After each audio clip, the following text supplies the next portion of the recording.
King James, who was famous for writing the Bible, also wrote a book called Demonology in 1597. In King James' time, any woman who used herbal remedies or charms and other folk healing methods were often labelled as a witch.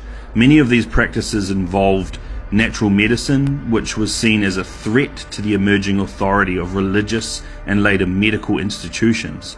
By equating natural healers with witches, society began to fear and reject these forms of healing in favor of more institutionalized medicine. This book brought about the deaths of approximately 200,000 people accused of witchcraft. If they're really witches, why don't they use their powers to escape? That sounds like witch talk to me, Lisa. Never mind. These beliefs endorsed the belief in witchcraft and offered a legal framework for identifying and prosecuting witches. That was the witches' prison.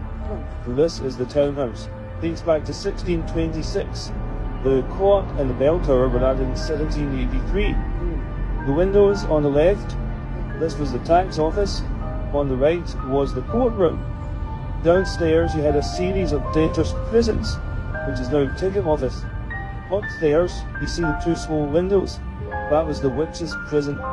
We were taken up to the witches' prison, and then in the morning taken and chained to the rocks and drowned.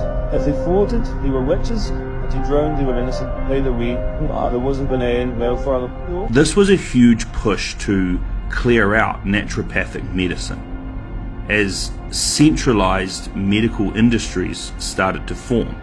But they needed to get rid of these natural remedies that everyone was using. That's why the modern era of a witch that we see in TVs and movies, everyone's seen the big pot that a witch stirs together.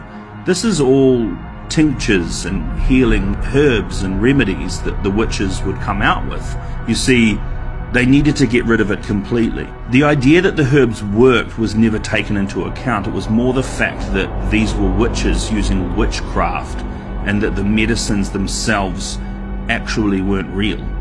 And you see this popularized in so many different movies where they're drinking some sort of potion and that potion is doing something to them because the witch has done something. I sentence you hags to be burned at the stake until you are deemed fit to re-enter society.